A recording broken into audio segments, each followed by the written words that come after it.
A terrifying toy soldier, armed with an AK-47, was ready to deliver the final blow to the man lying on the ground. But just as Nick was supposed to be dead, he suddenly raised his hand and pinned the toy soldier to the floor. Nick had been playing dead all along. Using his strong palm, Nick pushed the toy soldier towards the elevator doors. The doors slowly began to close, and Nick kept pushing. The toy soldier, realizing it was about to die, reached out to stop the doors from closing. But it failed, and in an instant, the toy soldier was crushed into pieces. Nick let out a sigh of relief. But what he didn't expect was that the toy soldier had planted a C4 bomb in his backpack before dying. This story actually begins 3 days earlier, when Nick received an anonymous package. When he opened it, he found it full of identical toy soldiers. Nick, thinking nothing of it, casually tossed the box aside. But when he turned around, he saw that the toy soldiers had scattered across the floor. Panicked, Nick went over to investigate, only to find the toy soldiers had vanished. Confused, he heard a sound behind him. When he checked, there was nothing there. Suddenly, he felt something jab his toe. He bent down and pulled out a bayonet. Realizing something was wrong, Nick started searching the house for the toy soldiers. As he crawled on the floor to look around,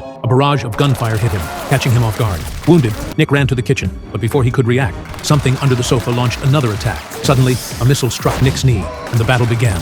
Nick rushed to the bathroom to calm down. It had all happened too suddenly. He secretly used a mirror to observe the enemy, only to have a rocket come flying in, destroying the mirror into pieces. Furious, Nick grabbed his handgun from the bedroom drawer and decided to teach the toy soldiers a lesson. Just as he thought he'd dealt with them, 2 toy helicopters appeared and started bombing him relentlessly. Their firepower was too much, and Nick had no choice but to hide back in the bathroom. As soon as he closed the bathroom door, it was blasted open with 2 huge holes. One helicopter flew through the gap, and Nick caught it with a towel, slammed it to the floor, and kicked it repeatedly. He threw it into the toilet and added a running fan to finish it off. Meanwhile, outside the door, a toy cannon had been set up. A shell fired, making several large holes in the door. Seeing that the door was about to give way, Nick climbed out the window and prepared to escape across the ledge to the neighboring building, several hundred meters high. Just then, another helicopter flew in.